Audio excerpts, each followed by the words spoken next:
सोचिए, साल है 30 ईसा पूर्व। एक रात अलेक्जेंड्रिया के शाही महल में एकदम सन्नाटा है। मिस्र की सबसे शक्तिशाली रानी क्लियोपेट्रा अपने कमरे में अकेली है और अगली सुबह वो इस दुनिया में नहीं थी। चलिए आज हम उस 2000 साल पुराने दफन राज से पर्दा उठाते हैं जो इतिहास के सबसे बड़े अनसुलझे मामलों में से एक है। तो सवाल ये उठता है कि आखिर क्लियोपेट्रा की मौत हुई कैसे? क्या ये वाकई एक दुखद आत्महत्या थी जैसा कि रोम की कहानी हमें बताती है, या फिर पर्दे के पीछे कोई बहुत गहरी साजिश छिपी थी? यही वो पहेली है जिसे हम आज सुलझाने की कोशिश करेंगे। चलिए सीधे चलते हैं कहानी के क्लाइमैक्स पर। ऑक्टेवियन की सेना ने अलेक्जेंड्रिया को चारों तरफ से घेर लिया है। शहर के बाहर तक सिर्फ रोमन सैनिकों के तंबू ही तंबू हैं और अंदर महल में एक रानी अपनी किस्मत का कह सकते हैं कि आखिरी दाव चलने को तैयार बैठी है। और वो तारीख थी 12 अगस्त 30 ईसा पूर्व। देखिए, ये सिर्फ एक रानी की मौत का दिन नहीं था, ये एक पूरे साम्राज्य के अंत का दिन था। उस दिन मिस्र पर करीब करीब 300 सालों से राज करने वाला टॉलमी राजवंश हमेशा के लिए खत्म हो गया। अच्छा, तो अब जरा इस सीन को एक जासूस की नजर से देखते हैं। जब ऑक्टेवियन के सिपाही दरवाजा तोड़ के अंदर घुसे तो उन्हें क्या दिखा? रानी अपने बिस्तर पे एकदम शांत, कमरा अंदर से बंद और पास में एक खाली टोकरी। अब सवाल यह है कि ये एक सीधी साधी आत्महत्या थी या फिर एक बड़ी चालाकी से छिपाया गया कोई जुर्म।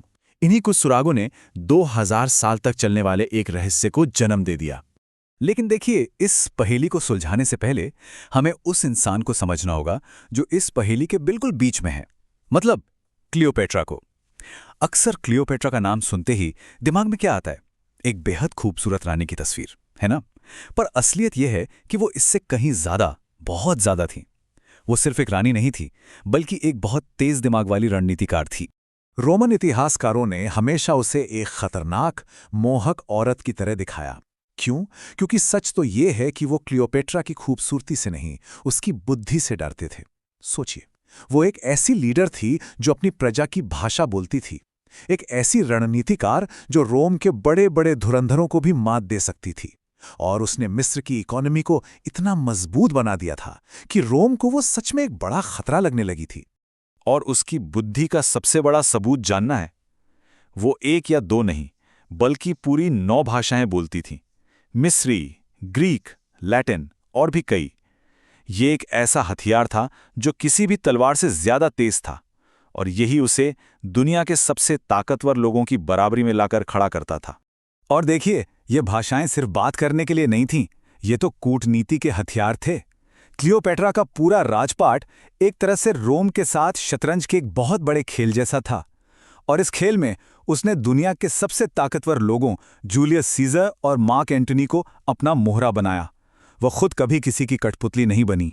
चलिए उसकी कुछ चालों पर नजर डालते हैं। जब उसके अपने ही भाई ने उसे गद्दी से हटा दिया तो क्या उसने हार मान ली? नहीं, उसने एक कमाल की तरकीब निकाली। खुद को एक कालीन में लपेटकर सीधे जूलियस सीजर के सामने पहुंच गई। इतनी हिम्मत वाली चाल कि उसे अपना सिंहासन वापस मिल गया। फिर उसने मार्क एंटनी के साथ हाथ मिलाया और रोम के पूर्वी इलाकों पर अपना कंट्रोल कर लिया।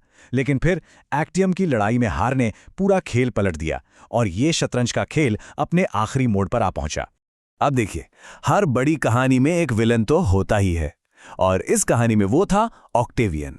ऑक्टेवियन को क्लियोपेट्रा की खूबसूरती से कोई डर नहीं था, उसे डर था तो क्लियोपेट्रा के इरादों और उसके दिमाग से। क्लियोपेट्रा और एंटनी का जो गठबंधन था ना, वो रोम के लिए सीधा सीधा एक बहुत बड़ा खतरा था, और ऑक्टेवियन बस किसी भी कीमत पर इस खतरे को खत्म करना चाहता था। तो चलिए अब वापस आते हैं उसी कमरे में, उसी रहस्य पर। जब ऑक्टेवियन ने क्लियोपेट्रा को अलेक्जेंड्रिया में नजरबंद कर दिया तो वो जानती थी कि अब उसके पास ज्यादा समय नहीं बचा है, और यहीं से उसकी मौत को लेकर 3 अलग अलग कहानियां या कहें कि थ्योरीज सामने आती हैं। तो हमारे सामने 3 संभावनाएं हैं। पहली, वो मशहूर सांप वाली कहानी। ये रोम की ऑफिशियल स्टोरी है, काफी ड्रामेटिक भी है, पर क्या ये सच हो सकती है? मतलब सोचिए, एक 8 फुट लंबा कोबरा अंजीर की छोटी सी टोकरी में कैसे छिप सकता है? दूसरी थ्योरी है जहर की। ये ज्यादा लॉजिकल लगती है ना? क्योंकि क्लियोपेट्रा जहरों की एक्सपर्ट थी और वो एक तेज और बिना दर्द वाली मौत चाहती थी। और फिर आती है तीसरी और सबसे सनसनीखेज थ्योरी, मर्डर। क्या हो सकता है कि ऑक्टेवियन ने ही उसे रास्ते से हटवा दिया हो? और देखिए, जर्मन इतिहासकार क्रिस्टॉफ शेफर जैसे एक्सपर्ट्स भी यही कहते हैं कि कोबरा के काटने से जो मौत होती है वो बहुत दर्दनाक होती है। लेकिन क्लियोपेट्रा का शरीर, वो तो बिल्कुल शांत मिला था, जैसे वो सो रही हो। ये चीज इस बात का एक बहुत बड़ा सबूत है कि सांप वाली कहानी शायद बस एक कहानी ही थी, एक ऐसा झूठ जिसे रोम ने अपनी जीत को और शानदार दिखाने के लिए बनाया था। क्लियोपेट्रा की मौत के साथ एक पूरा जमाना खत्म हो गया, लेकिन उसकी कहानी वो आज भी जिंदा है। उसकी विरासत आज भी हमारे बीच है, और सबसे ज्यादा उसकी कब्र की तलाश में, जो शायद आज आर्कियोलॉजी की दुनिया की सबसे बड़ी खोज हो सकती है। और जानते हैं, यही उसकी असली ताकत थी। ऑक्टेवियन का प्लान था कि वो क्लियोपेट्रा को जंजीरों में बांधकर रोम की सड़कों पर घुमाएगा, अपनी जीत का जश्न मनाएगा।